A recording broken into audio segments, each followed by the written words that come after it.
Welcome back to Talkin' Texas Forever, a Friday Night Lights podcast. I'm Michelle. And I'm Liz. And we're discussing Season 2, Episode 9, The Confession. Original air date December 7th, 2007. Written by Bridget Carpenter and directed by Allison Liddy Brown. Oh. Yeah. Landry finally comes clean about his role in the murder of the man who assaulted Tyra. Herc decides that it's a good idea to find Street a date on an online dating service. Coach Taylor puts Tim to work due to his prior mishaps. There is turmoil between Julie and Tammy as they prepare for baby Gracie Belle's christening. Yeah. So cute. The 4 words I gave you, selfish, P, study, and overextended. Do they all make sense now, Liz?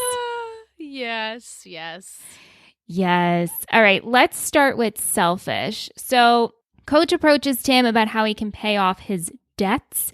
He tells him you can start by doing laundry. This was a really funny scene because they have this conversation of who do you think could put in some extra time and who definitely needs to be put in their place. And Riggins just says, smash. Williams, sir. Guy is on Tim's back about returning to football and how he thinks it's a mistake. And clearly we see Tim needs to get out of this situation because it's no good. Tim helps out during a gymnastics meet, or that's what I thought it was, a gymnastics meet. And Coach comes in and he's like, how's it going? Like, what are you doing? And you can see how tuned in Riggins is, and not because they're girls, but he's making comments about like, oh, look how far behind they are and she should be doing better here. And we said this, like, we think he'd make a really good coach. Yeah, he totally would. I loved that scene. I know, wasn't it? It was so good? funny. Yeah. The creepy thing though is Guy shows up and just walks in and Coach clocks it. And Riggins is like, I'll take care of it. And Guy's like, what are you doing? What's this going on? I'll just wait here until you're finished. And he starts making comments and it's so inappropriate. And it also made me think how this would probably never happen today. No, you're not allowing any strange men in the practice. That's for sure. Yeah. Tim, he's taken his duties pretty seriously, and he ends up showing up extra early one morning to just get ahead on tasks. And Coach asks him if this has anything to do with his living situation, which he says no, but obviously this is a lie. Mike wants to know, do you think Tim will tell Coach about the meth lab? I think so. And honestly, at the end of the episode, I thought they were doing like a fake out where you were going to think they were heading to Landry's, but they were actually heading to Guy's and going to arrest him. Oh. That would have been cool. Yeah. But I think, eventually Tim's going to have to say something because Guy's not going to get off his back. Yeah. He's a dangerous guy that's unhinged, and he's going to make sure that he's just that type of person that you don't want around you. Yeah. And he leads to trouble all the time. Well, to go back to your statement of him being unhinged, Tim is awoken by Guy with a gun over him, pointing at him, which scares the shit out of Tim. And Guy just makes a joke like, ha, it's because you forgot to feed the ferrets. And he's like, no, I'm just kidding, man. Like, come on down, hang out with me and my friends. So Tim goes downstairs. He meets his buddies. And he tells them, I'll be right back. I'm just going to go get some vodka. And he ends up leaving and parks his truck outside of Coach's house and sleeps there. His safety net there. Yeah. I mean, Tim is not doing so great with the couch surfing situation. And it's sweet because Tammy says, Riggins is outside of our house. I think he's been sleeping in the truck all night. And so Coach gives him a sleeping bag. But like, I just can't help think, like, why isn't he going to Street's house? I know. I don't understand. They're on good terms, right? Like, did I miss a fight or something? No. And like, he could just also suck it up and go back home. Oh, well, of course there is that. Yeah. Yeah. You're a teenager, Yeah. Let's move on to Landry. Landry confesses to the murder of Mike Caldwell, all while detectives Chad and Tyra, they're trying to have him change his narrative throughout this whole episode because they're trying to tell him it was self-defense. And Landry's like, yeah, but I murdered someone. So please let's not forget that. Did this annoy you at all? Because I watched this episode with Ant and he was just so annoyed at Landry the whole time. It didn't annoy me, but it made me so sad that I cried a lot in this episode. You did. I teared up a lot, yeah. Okay. But it made me sad that he felt so like defeated that no, I should be punished for this. Yeah. He just couldn't get it into his brain. Like he's still, and even at the end scene when him and Tyra are hugging, you can still see in his eyes, like, I feel like I still did something wrong here.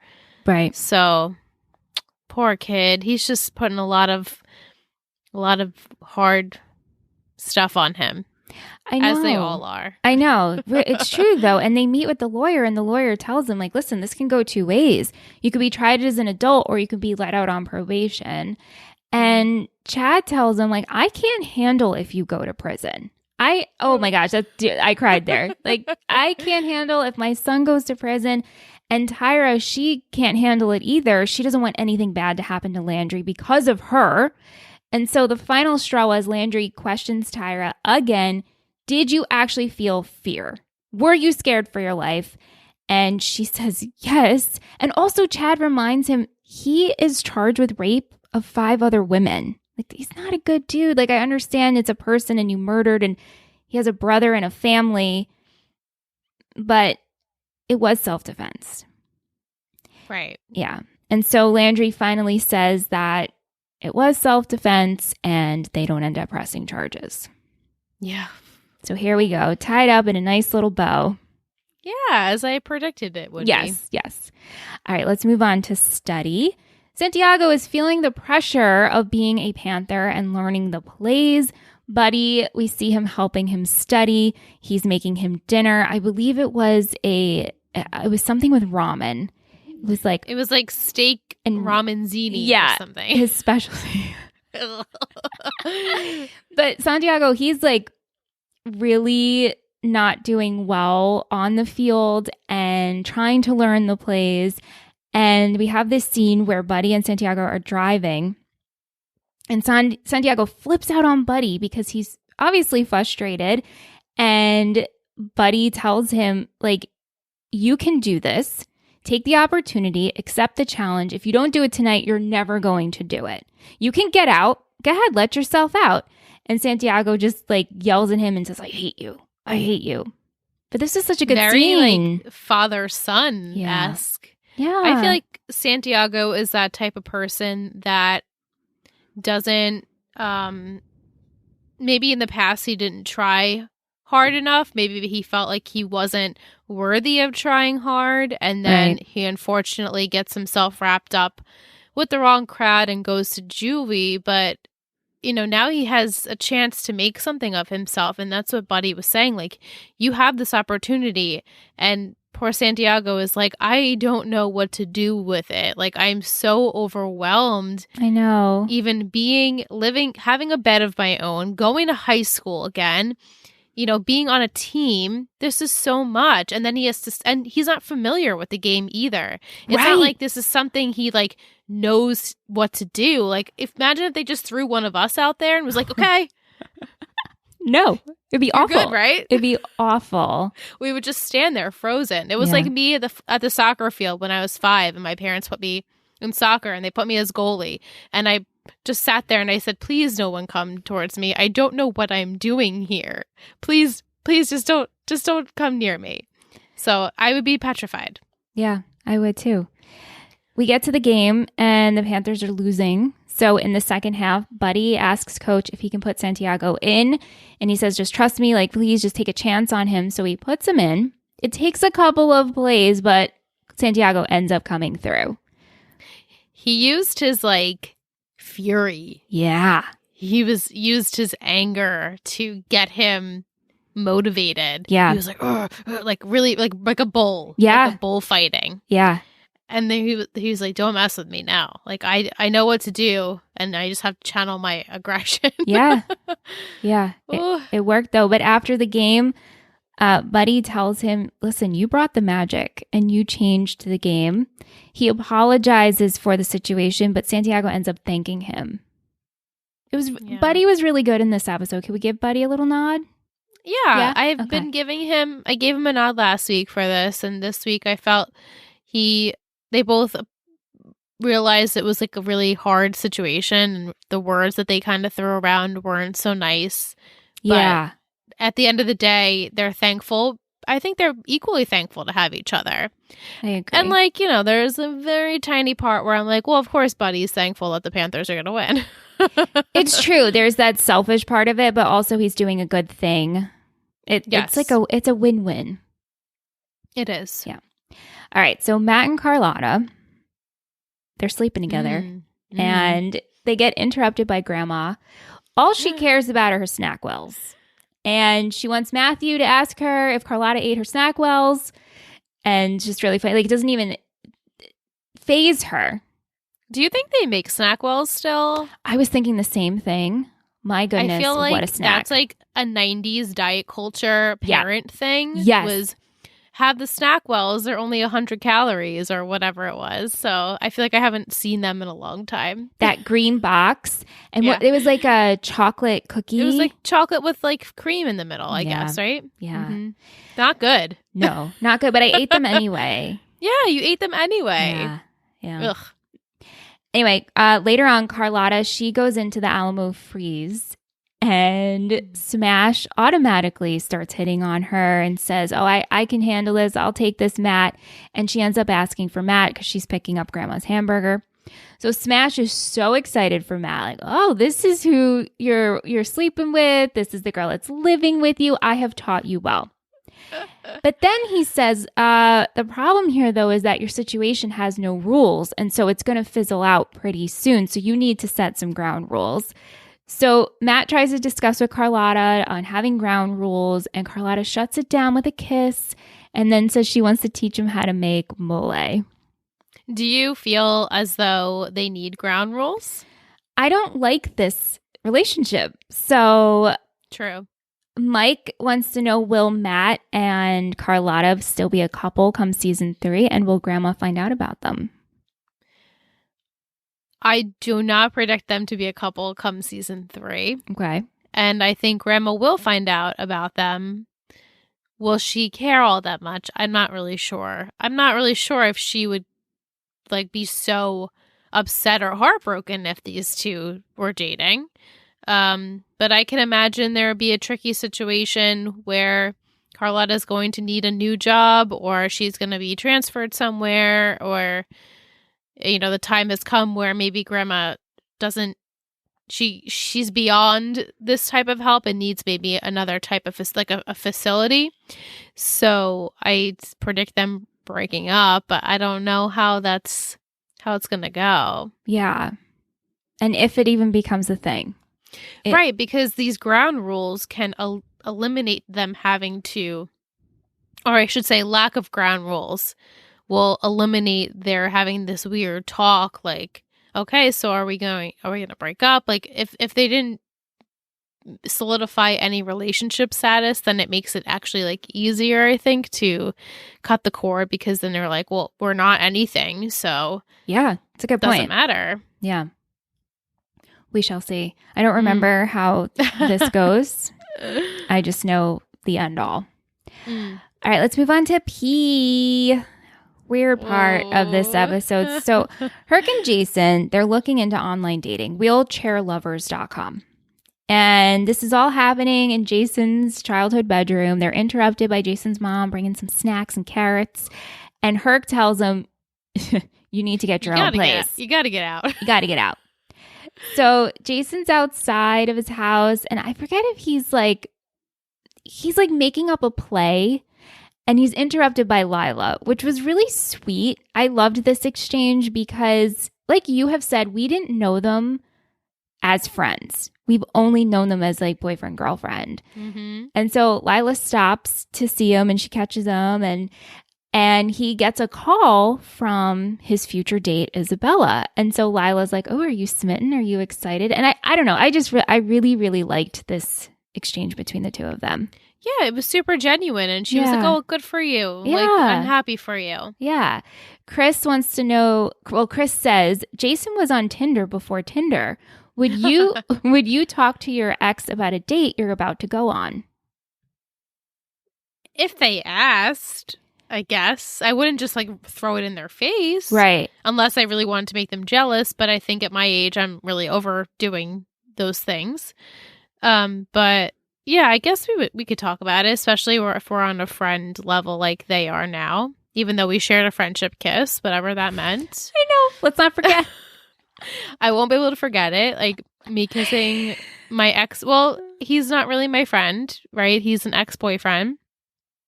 So what does it mean? I still don't know. We don't know. And we'll never know, which is whatever. But yeah, I guess we would talk about things. Yeah, I think it just depends on how me and the ex are. Are we friends? I wouldn't just rub it in their face. It's been so long since I've been in this position.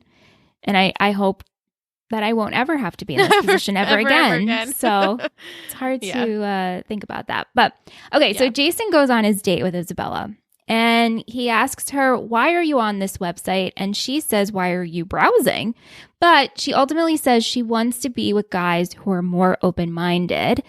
And then she says, can I be honest with you and tell you what turns me on? And that it's pee. I maybe would have saved this for like a little bit longer into the date. Yeah. So she gets up to go to the bathroom and Jason's like, oh my God, I get the fuck out of here. So he tells the waitress, hey, can you cover for me? And she's like, no, like if you're not happy with the date, you can say something. And he says, you don't understand. We're on a blind date. She told me she's into pee. And so the waitress covers for him and Isabella automatically goes from 0 to 100. Oh my God, she was so rude. She throws water in her face. And all while Jason is watching from the kitchen. Yeah. So Did you weird. think it was rude of Jason to just skedaddle though? I did, yeah. Yeah. I was like, oh, that's really rude. Yeah. You could have at least had an excuse to leave. Kind of like, well, I don't feel good. Or, you know, I have to get home, something like that. But just to like completely disappear when she goes to the bathroom, that's freaking rude. So rude. Be like, you know, step up and just tell people, I guess at this point when you're 17 or how he's 18 years 19. old. 19. He's 19 He had a years birthday. old, right. Yeah. Yeah. That you should be honest with people that you're dating. And if you're not feeling it, then you say you're not feeling it. But he's just not at that point in his romantic life yet to feel that way. Yeah, I think this really caught him off guard. Yeah. And plus she drove him there. Because she says... So he was stuck. Yeah, he was stuck. But the waitress ends up driving Jason home. It looks like they spent the night together. Yeah, where? At her place? I know. I was like, did you guys in just the hang out in the car? Yeah, but he gets home and his parents are flipping out, worried, sick, which I'm like, were you guys worried when he was in Mexico? Oh my God, so true. We probably just didn't see it. I don't know. But he tells them that you're right. This won't happen again. And he ends up moving in with Herc. So Mike wants to know, will moving in with Herc be good for Jason? I don't think it will be bad for Jason. Is it the perfect step? I don't think so. Maybe, you know, figuring out kind of like who you are first and then saying, yeah, I'm ready to move out of my parents' house. But I feel like he thinks Herc is really the only other person that's going to understand everything that he's going through. He's been there before and he'll continue to be there for him. So I think they're great roommates. Yeah. I don't foresee Herc hindering him doing anything. If anything, I think he's positive for Jason. He's always telling Jason, like, you know, Lila's not good for you. You need to be better. You know, don't get upset about this. It will take you a few times to get it. Like, I think he's just a positive influence. So I don't see why it would be bad, but I don't know if it's like the perfect situation. Yeah. We'll see. And last but not least, overextended is how Julie is feeling about life in general and Gracie Bell's christening and everything she has to do. She has schoolwork, SATs, dance. Let's not forget about Julie and her dance. Let's not forget about it. The newspaper. And so she ends up talking to Eric about it. And she's like, hey, can you talk to mom about how I'm feeling? And so he brings it up to Tammy, and Tammy isn't buying it. She's like, please, are you kidding? Like, if our daughter's feeling this and she's barely doing anything, then we have an issue. Right. So I guess she does have school, and she's got Noah, which I'm sure that whole situation, since it blew up in their faces pretty much at the moment. Yeah. I don't know how much of Noah she'll be seeing right. for a little bit. But she has schoolwork, and she's got dance practice, and then, homework and SAT prep and whatever else. Like, I get it. But what is your mom asking you to do? Right. Feed your sister for when you're home, or change a diaper, or clean up your room. Like, what is she asking of you? And it's so hard for me to put myself in Julie's shoes and feel remorse for her, or feel badly for her. I don't feel bad for you. You sounded so bratty. Yeah, I know. And she feels like she's always doing something wrong. She ends up showing Tammy the dress she wants to wear to the christening, and Tammy doesn't say she doesn't like it, but maybe she's like, that's not the one. Right. That's not the one for the photo, big photo that I want. The family portrait that she wants. And so this really was the catalyst. They end up blowing up and yelling at each other. Julie just wants a thank you, and Tammy also wants a thank you. I felt this fight went on too long for me. I was super uncomfortable watching it. Yeah. And it was still going. And I was like, oh, girls, please stop. Please stop. I'm really uncomfortable watching this. But, you should take me out of my comfort zone. I'm supposed to be watching a TV show that, brings you into this world. But I felt so just badly for both of them, mostly Tammy, because I'm always Team Tammy. She did some things, and I admit the one she's wrong. But she's just like, I'm sorry. I feel so bad for you that, you have this delightful little sister that I want you to have a relationship with. And, you're not the same person that you were a year ago. And granted, that is because of what happened at home. Right. And it will continue to be. But she's like, you're not my Julie. And, I don't know who this person is, and I don't like this person. And Julie's like, but you're not appreciating me. And I'm like, well, again, tell me what you're doing. Because it seems like you're not doing anything. It seems like you're not wanting to help at all. Right. And it's also probably very hurtful because Shelley is there. So Shelley is now become Julie's confidant and best friend. And it's good she's there because she's also taking care of Gracie Bell and also handling. Shelley's helping. Right. Taking care of Gracie. It's kind of hard to feel this. But Tammy ends up telling Julie they have this talk. I just want to celebrate both of you. You're both my daughters, and I'm proud of you, and I want that family portrait. And you are Gracie Bell's godmother, and I want you to be proud of that. And so we do see at the christening, Julie holds Gracie Bell as she gets christened, and everything looks like it's going to work out. Kate wants to know, do you side with Eric or Tammy on how much Julie should be expected to help with the baby in the christening? I found Julie insufferable this episode, and I couldn't tell if she was really feeling overextended and stressed or if she was just saying that to get out of helping. I also felt that way. I felt she was just trying to get out of helping, and I don't know. And and Coach but at that doesn't know. Point, I feel like at 16, I would not want to help. Sure. Yeah. So I understand her side of it. And Coach is like, oh, okay, you're going through a lot right now. And I wasn't there. Right. He can't say shit to her because he wasn't there. Exactly. So if he's trying to step up his parenting game, it's probably not the time. So it makes extra pressure, and it makes Tammy look extra bad, quote, that she's the one who has to keep pressuring Julie to do these things when they should be on the same level. We should parent her the same. Right. That's something that when you become a parent, not that I am a parent, but that's the most important thing. You need to parent the same. Otherwise, it's well, Dad said this and Mom said that. And Dad's like, you don't want that. It's good cop, bad cop. Yeah. Yeah. Tammy's always the bad cop. Right. At this point. And especially in Julie's eyes. Yeah. Well, we're going to take a short break, and when we come back, we're going to have patron Vic. She's going to join us, and we're going to discuss all your questions and comments. We hope you're enjoying this week's episode of Talkin' Texas Forever and appreciate you for listening every single week.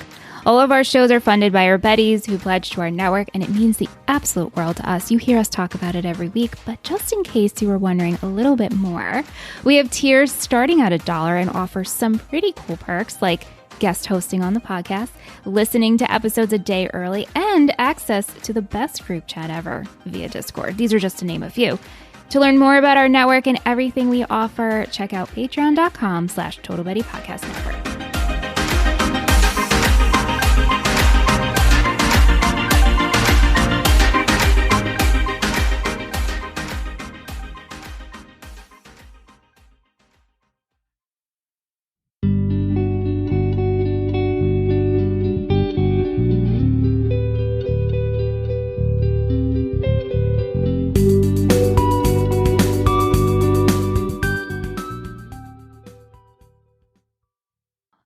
Welcome back from break. We're joined by Vic. She's one of our Total Betty patrons. Vic, welcome to season 2 because you joined us for season 1, episode 6. So a lot has happened. Oh, yeah.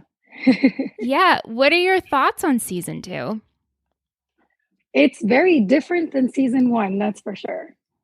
Yeah. The story is just, I don't know, it's very weird. It's not like season 1 was very like it builds up more and more and more into the season. Season 2, it's kind of like they're just throwing storylines at us. I know. It's a little all over the place. I feel now that we're, 9 episodes in, that we are in the groove. Even though it's a weird groove, we're more used to it. Yeah, I feel like acclimated into the season now. I'm like, okay, this is season 2. Like, it doesn't feel weird to me anymore. And I keep saying each week, I'm liking the episodes more and more. Yeah. Because we're getting the development of certain things. So, yeah, I look forward to wrapping up the season, seeing how it ends. Yeah. Yeah. Vic, I know you sent us a bunch of questions. Do you want to start with your questions first? Sure. Okay, the first one was just basically because of what Jason went through with, I don't know who that is.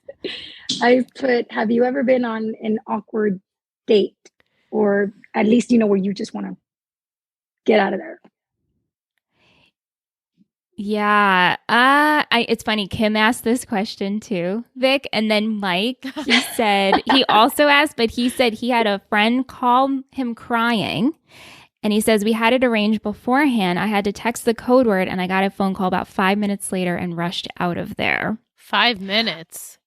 Yeah. I can say I've been on a bad date before where I would like to have gotten rescued, but I didn't set anything up beforehand.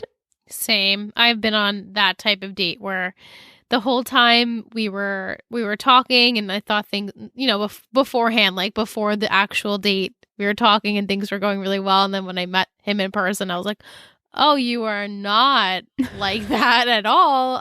You really fooled me. Not like catfish, but just kind of personality wise, not what I was going for. And the whole time I'm like, why are you still wanting to hang out with me? Like, do you feel like you can't say anything? Right. Like, we should definitely just say, let's go, let's separate.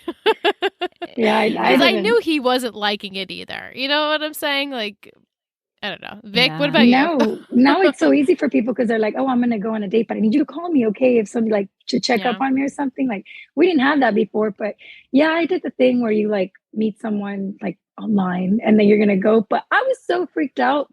Yeah. I went prepared. I took my best friend with me. That's smart. She's like, that's sat smart. right there. And then I'm like, she goes, what'd you think? I'm like, yeah, no, nothing. Yeah. I said, I'm glad you came. You never know, especially these days. Like, you literally never know who you're chatting with. Oh, yeah. I was so scared. Internet. That's what I was like, I said, it might be weird, but can you come with me? She's like, I don't care. Yeah, I'll go. Yeah. Right. She was like, if you get out, we'll get out. Yeah, it's crazy. It's not like it used to be, but also just wild. Yeah, I know. Yeah. And then I said, do you think if Tyra would have killed her attacker instead of Landry, would he have still been like, I need to say something, I need to confess? Because I feel like for her, it's like he just wanted to protect her the entire time, but he still told Matt. And with him, it was like, but I killed him. Like, yeah, but you were protecting. No, I hit him with a pipe. Like he was, I don't know, just consumed with guilt. Yes. Yeah. I think Tyra would have, I don't know if Tyra would have been consumed with guilt. I think I think in her heart, she would have known that I did what I had to do to protect myself. And I think Landry would have backed her up at 100%. Like, I don't want you to go to jail. So yeah, it was definitely self-defense and whatever we can do to get out of this situation. But he was just not as easy on himself. He wanted to be punished. No, he was punishing when they say, okay, you can go. No, I'm here to confess. Yeah. Oh, that was so, when he was breaking down and crying instead, trying to get him out of the police station, I was crying. Dragging him out and he wants to stay. Yeah. It was rough. Really sad. And then, do you think they'll get back together, Liz, or will it still remain a friendship? You know that the dad's not in the middle, now that everything's out in the open.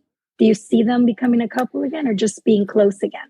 It's so hard for me because there's a part of me that feels watching this episode, them being super close and holding hands and like basically saying like, I cannot lose you, makes me feel like they just went through something traumatic together and they need each other in each other's lives as like best friends. Yeah. And like, I would be okay with it either way if they decided like, yes, actually, no, I do. Like, I love you and we should be together.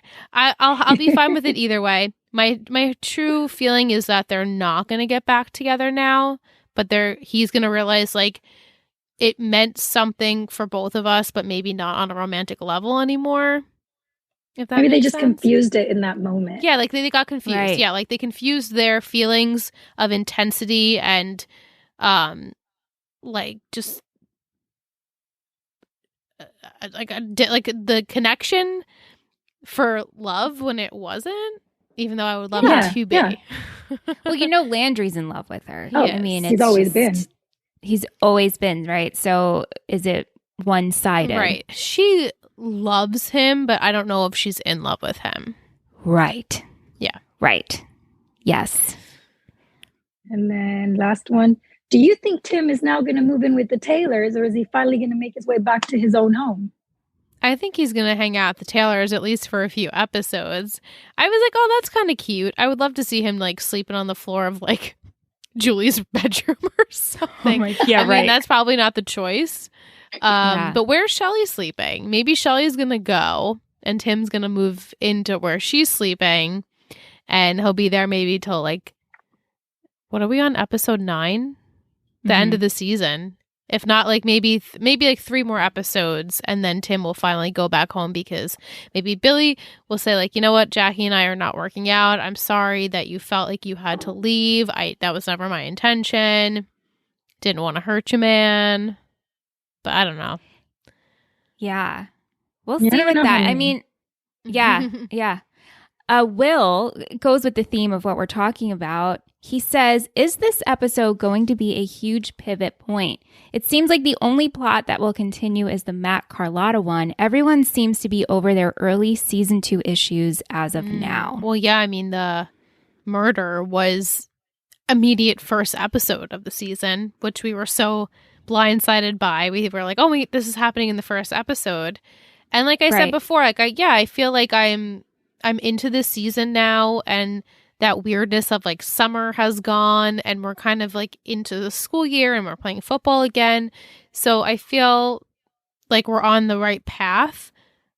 But besides the murder and now Julie and Matt separate and like Tim and Lila, like we're kind of get back to where we started or where we ended last season, I should say. Like, it was kind of like we could ignore, like, the first, like, 7 episodes or 6 episodes. How do you feel about go Julie, into the though? new? Like you say, the season 2 is different. How do you feel about Julie? I feel like she's going down instead of up. She's different. I thought we were getting somewhere with her. And then it's kind of, she's like a flip-flop each each episode. I never know which Julie I'm going to get. And I feel like, yes, she did say sorry to Matt, and she knows that she hurt him, and she does still love him, I think. She's still going to pursue this Noah thing, which he wasn't in this episode, but I did not forget about you, Noah. I did not forget. So I think that's going to make it equally annoying. Like, she's going to just get extra annoying because of that situation. So I think she might have Noah on the brain, though, because I didn't like that scene with Tammy. Not to mention, she doesn't treat Tammy really nice for being like, No. I'm like, I'm not feeling for Julie people if that's what you think. Like, she's being really mean to her mom. Yeah. I mean, she says, don't you raise your voice? Oh, I think you. I'm like, yeah, you shut up when your mom tells you not to raise your voice. You don't raise it higher. And then she says, I can't make my own friends. I'm like, yeah, that's Noah. She's thinking of Noah. I can't make my own plans. Yep. Yeah, oh, absolutely. The Noah thing really triggered her. That was the jumping off point of, actually, that was, I mean, it made it continue because her and Tammy have not been on good terms for a while. And so, Since Gracie. Yeah, since Gracie was born. Like, and how unfortunate and sad is that your sister comes into the world and you don't even appreciate or love being around her because she probably reminds you of, like, how messed up your family became. And, like, that's really, really sad. The little blob. The little was blob. such a bad nickname. She is The little she's not so blobby anymore. No. She's growing into she's less got a shape. blob. But yeah, that whole a thank you would be nice. I'm like, if this is to make us feel bad, I don't. Because Tammy said a thank you would be nice too. Right. Like, I deserve to be thanked too. Like, look at all the stuff that I've done for you. I am your parent. I give you a roof and food. And you go to a school and you do have friends and you are like, you're thriving. Just because I can't, I won't let you hang out with your inappropriate teacher. That is so sorry. inappropriate. Right. Mm-mm. Yeah, I mean, she asked if the apples were organic. Yeah. Is that a Noah thing? That had to be. Tammy's like, Right? no, they were on sale. Right? They're not I was organic. like, that's not something Julie would say. She would never say that. Yeah. Mm. Kate says, I was surprised to hear Matt ask Smash to fix him some ice cream with Jimmy's because I have always thought of that as an East Coast thing, and Google does seem to confirm this. Here in the Midwest, we call them sprinkles. What do you say? Are there any listeners from Texas that could comment on whether they use the word Jimmy's or not? Well, perfect, Vicky. You lived in Texas. Do you recall? I know. So, We asked for, I've never heard anyone say Jimmy's. Everyone said sprinkles when we went to the ice cream store. Yeah. We say sprinkles here, but my dad that's from Pennsylvania says Jimmy's. So I guess it's like an First time I've heard it. Eastern thing. I say Jimmy's because it's more fun than sprinkles. But That's with very Aunt, fun. I don't like go out to the ice cream store and ask for No. Jimmy's. It's just like an in-house. Yeah, no. an in-house thing. I'll tell my sister that next time with some Jimmy's. She's like, what? It's a fun word. Yeah. It's fun. It is fun. Kate also says, following up on the suggestion from a couple of weeks ago for a new segment, maybe we could do a Panther Pride meter counting Dylan football t-shirts. For this episode, I counted 4. I did not count at the football game. There was too many. Riggins was wearing one at the gymnastics meet and then a different one in later scenes when he leaves Guy's and ends up sleeping in his car at the Taylors. Tammy was wearing one in the scene with her and Eric laying in bed, and Chad was wearing one in the pictures with Landry that we saw. I like this. What do you guys think? Cute. Yes, I like that. it. Let's do it. Okay, cool. So we're going to incorporate the Panther Pride meter. It's like a tongue twister. Panther Pride meter. So we'll count Dylan t-shirts. I like that. Okay. That's really cute. Thank you, Kate. Awesome. Okay, Chris, he wants to know, if you could, and not as a character, but as yourself, go into the world of one of your Betty shows, Gossip Girl, The OC, One Tree Hill, Friday Night Lights, which one are you choosing? I mean, the OC, obviously. Right. Obviously, OC for me as well. Do we get to hang out Liz, with you're those Gossip people? Girl, right? We get to hang out with those people? Yeah. Yeah. I would go to the OC as well and hope for more diversity. And I would like to be in a place in the OC where there was lots of diverse people. But yes, I would go to the OC. Okay. Yeah, same. I would go into the OC as well. Look at us. 3 for the OC. Mike, this is a question for you, Vic. he wants you to rank the 5 shows, including Riverdale, from favorite to least favorite. He can't let it go. Oh, okay. Wow. Well, the OC has to be number 1. Mm-hmm. Probably One Tree Hill. Friday Night Lights.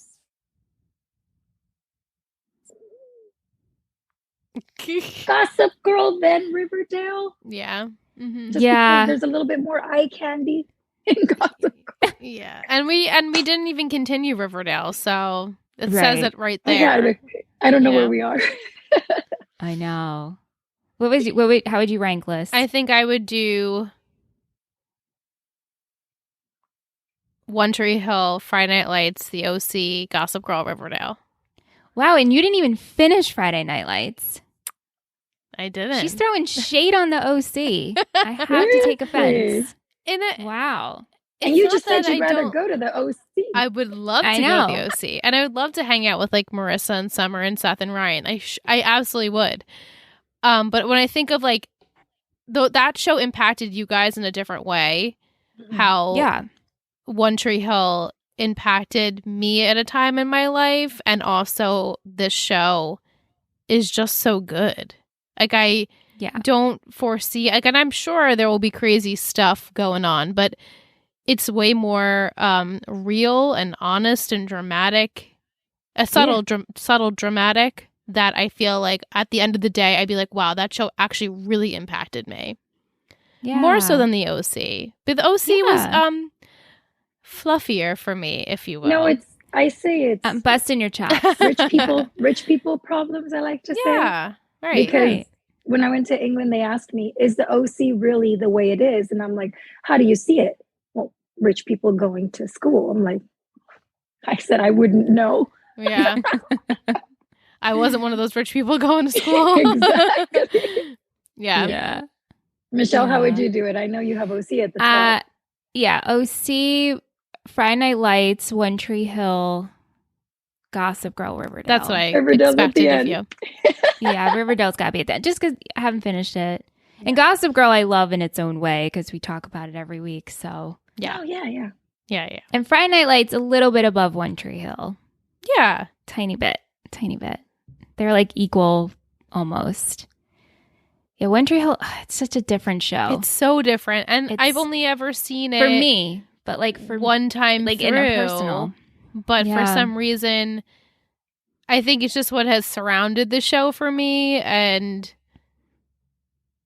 I don't know. And I guess because there was also 9 seasons, so I really became acquainted with those people and the stories. Yeah. And it's way ridiculous. It's like a step under Gossip Girl with like the drama and the ridiculous soap opera-ness. Yeah. But it still feels like safe to me in a way. Oh, for sure. I rediscovered it with you guys, so I got attached to it. Yeah. All right, music in this episode, and you will know us by The Trail of Dead, Camera Obscura, Hilary Duff, and The Long Winters. Oh. She played during the gymnastics meet. Oh, okay. I was not, paying attention. Yeah. Quotes. What do we have? Vic? I had Give the Kid a Chance. I have a silly one. It says, Stacy should be hitting those double backs. She's been her own worst enemy all day. The fact that Tim knew what he was talking about was hilarious. Yes. He looked disappointed. He's like, not good, coach. I'm like, how did he know that? I know. I loved it. I just had attaboy. That's what Buddy was screaming with Santiago. Buddy. Yeah. All right, let's go into MVP and shittiest. Does everybody have their MVP? Yes. Okay, Vic, who is your MVP? I put Jason. Okay. Like, he's all grown up. He's moving into his own place. Yeah. He's got a friendship with Lila going that I never thought they'd have after what happened between the both of them. Mm-hmm. And I don't know. I think he's going up. I hope so. Hope he's going up. Who'd you pick, Liz? I picked someone I think you guys will be surprised, but I picked Santiago. Nice. We had a vote for Santiago. Yeah, I felt like I totally was sympathizing with like how his brain was working, and you guys just threw me in here, and I'm an overwhelmed teen that's just going through so much, and I don't believe in myself. And so when I was able, like someone gave me the opportunity to show who I was, like I strive, and I was like, yes, I just love that about him. And at the end with him and Buddy, he's like, he didn't say like I'm sorry. He was just like, I like thank you, actually. Like thank you for giving That's all that it to me. took. Yeah, I really appreciated that. I liked him a lot. That was an amazing moment. It was so good. I chose Buddy. Yeah. But Buddy and Santiago, they go hand in hand, and I felt he did really well in this episode. Yes, he did. I very much. We had votes also for Riggins. All right, shittiest. Vic, who do you have? Guy. Same. We had a vote for Guy. I actually chose Julie. Yeah, I was teetering on her. Like, I understand her right, but also just kind of shitty, honey. Being a like, I try shitty. to relate to her, and I'm like, I was never mean to my mom at that age. Like, that level, right? It's so intense. Yeah, like... Yeah. Yeah, and the fact that neither her nor Tammy backed down to each other at that moment when they were yelling. And I was telling Michelle before you came on, Vic, I was like, I was so uncomfortable watching that fight because it felt so real. I almost felt like Tammy was going to literally slap her again because of how disrespectful and how she was raising her voice and the tone of voice towards her mother. I could not believe what I was seeing. And I was like, this is going on way too long. Like, let's just stop. Please stop. Someone give in because nobody's giving in. It was really bad. Yeah. And you can see how overwhelmed Tammy is when she's holding Gracie. Yeah. Like, it's just all affecting everything Julie is doing. Yep. Yeah. Ugh. Over to Coach's Corner. What was your favorite moment? I struggled with this. But Vic, did you have a favorite moment? I did the Mrs. Coach moment. And I did that talk at the end with her where she's like, I just want our family back, you know? Same. That was my moment as well. Mine too. Yeah. I also chose that. Yeah. That was when they can, like, it seems that Julie and Tammy have this relationship where, well, Julie will, I guess, they'll fight and flip out and then they need a second and then they come and have a good conversation.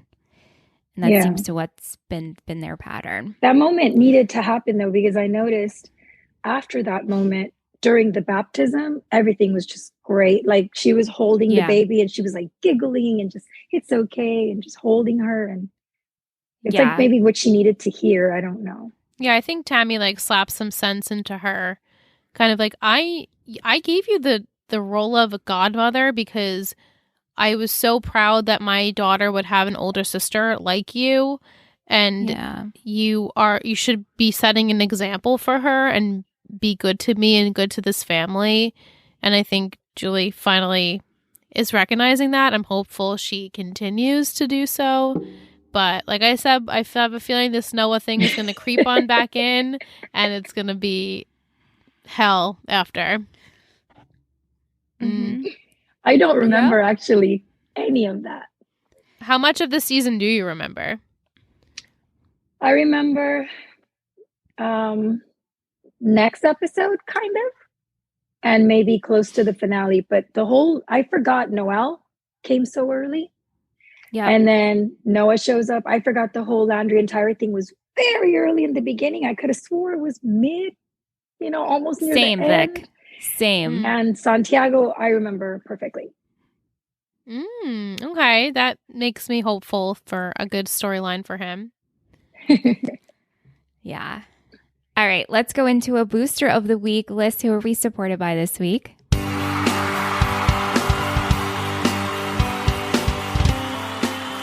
Booster of the week. You're a total booster. How could I not give it to our Betty last week on Three Gossip Girls? Royal Will. We love Will. At the end of this podcast, you will hear a very special treat, a Will's Poetry Corner. And in the end of our Gossip Girl episodes, he does come up with very creative ways of incorporating our characters into whatever he feels is the cup of cup of the week. What was I going to say? I was not going to say cup of the week.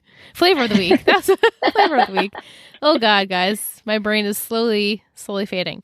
But I just wanted to shout him out because he deserves to be shouted out on all of these platforms. He's one of the best. So creative. We love when we get to read those emails. When they come in each week, I get so excited. And we just want to say thank you. And thank you for the support. Well, you're truly one of the best Bettys. Yay, Thanks, Will. We're all fans. We're big We're fans of big Will. fans. Mhm. Yeah. All right. So what emoji should we pick to pair with this episode? What do you guys think? As you think, I'll just give my little spiel that I give. I love that people are sending us emojis every week. We're doing this because we want to hear from you. We want to know that you're listening. So this is a fun way. You can drop it in a Instagram DM, which Jacqueline does every week. She does for Gossip Girl and Talking Texas Forever. And then Chris, he drops it in the emails. And then Vic does it. She drops in the DMs and in the Discord. And it's just so good. Yeah. You can write it in Apple Podcast review.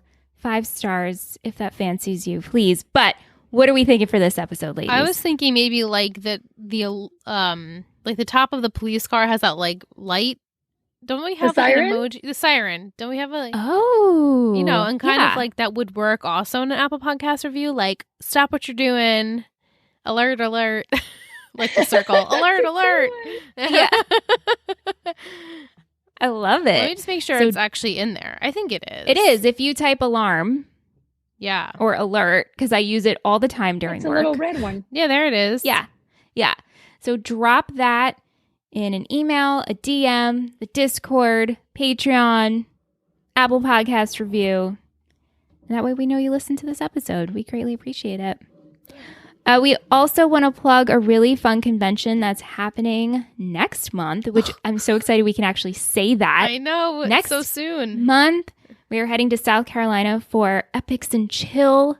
It's going to be August 19th through the 21st. And we have a special promo code, 20% off with Epics TB20. And that code is good until July 15th.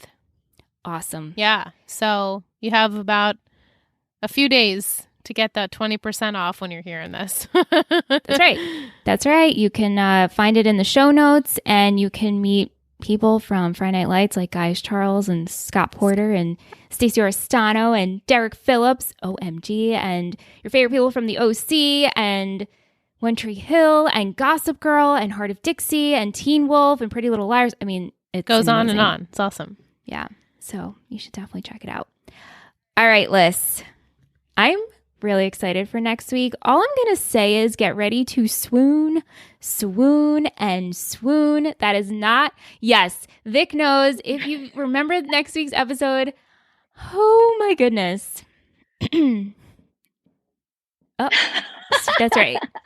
That's right. And I wanted to make that one of the words, but that's not one of the words. No, it's not it. No, but, okay. Season 2, episode 10, titled, There Goes the Neighborhood. Okay, look at her face. I mean, the titles truly never have to do I anything know. with the episode, except for this one, the confession. That makes sense. Yeah. 4 words, tornado, proposal, rivals, and formal. Ooh. Okay, so I think you wanted to trick me with a wedding proposal, but maybe it's a promposal. In a way. A formal Okay. proposal. Why do you think I want to trick you? I don't know. I'm actually not tricking you. Oh, okay, so there's actually a proposal? I'm going to give you that. I feel like giving some treats tonight.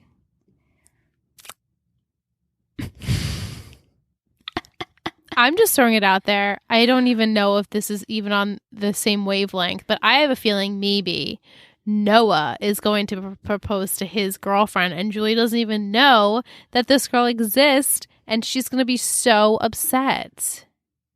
Okay. Because who else is going to be proposed to? Right. Billy and Jackie are not going to get proposed, engaged. Oh boy. What about those two? Because who else do we have really left? Yeah. Well, Tornado, I guess that's something that's going to be happening, which, yeah.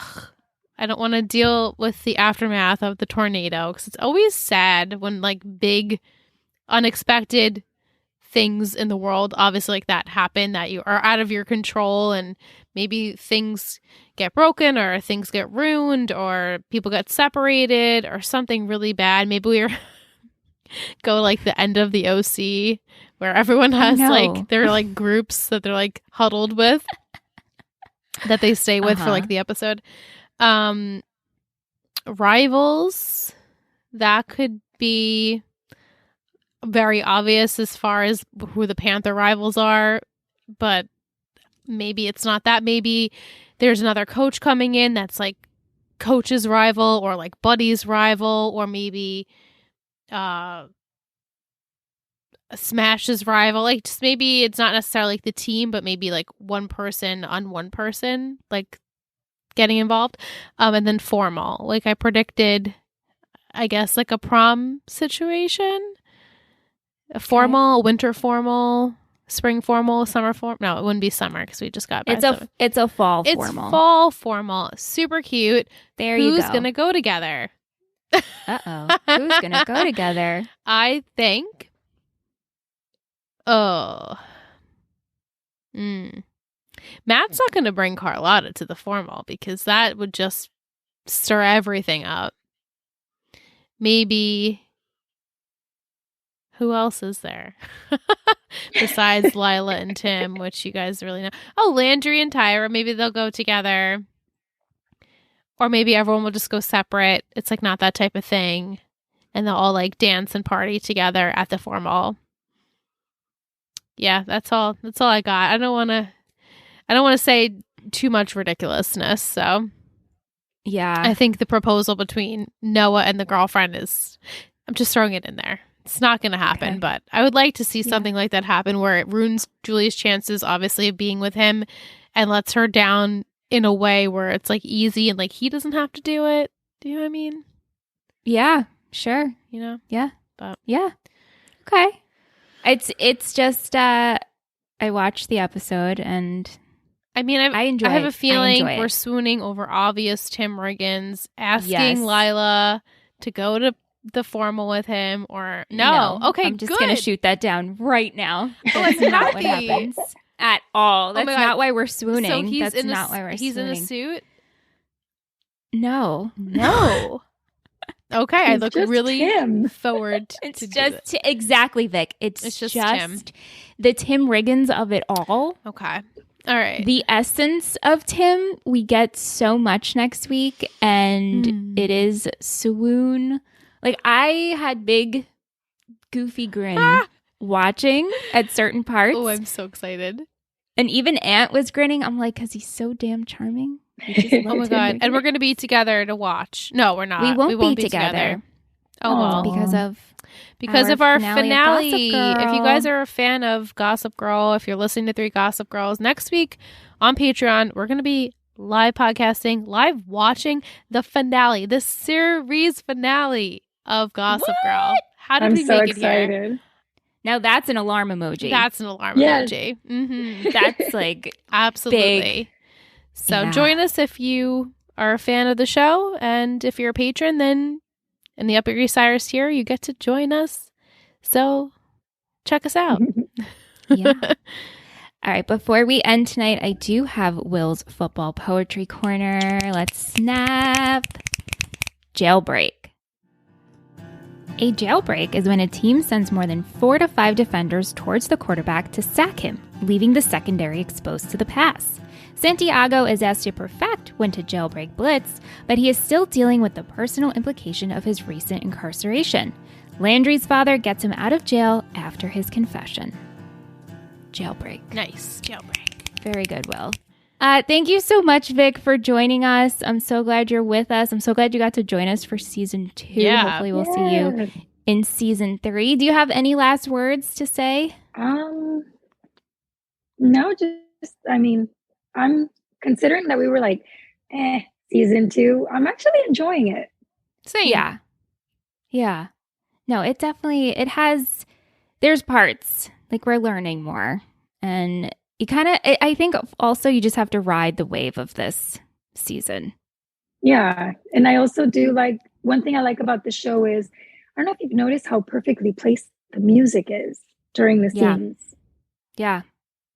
And the one big one was when Santiago kept getting hit. And they're like, you gotta hit him. And then when he finally hits him, the music just goes up. Yes. I like just the soundtrack's like amazing. Steam coming out of his ears. Like he was about to like explode. And I don't know if you noticed, or maybe I just thought of it. When he was looking up at the bleachers, getting ready, did he look to see if he can find Buddy? I like to think so. Kind of like I'm just scouting the crowd of who's there, and oh yeah, Buddy is relying on me, and he did motivate me. So yeah, they showed us everybody. So. They showed us everybody when he was looking, but then they did a little freeze frame on Buddy, like, you know, calm, and then he got ready to play, and I was like, oh, I wonder if he did that, like, make sure he's watching, you know? Yeah, like he believes in me. Yeah, that, like reassurance, you know. I mean, he's the reason he went in. He told the coach, play him. Yeah, and the fact that coach gave Buddy a chance. I know. It gave Santiago a chance. And I guess at that point he had nothing to lose because they were doing so poorly. Yeah, he's like, we're already losing. If I throw him in, what's the worst that can happen? Yeah.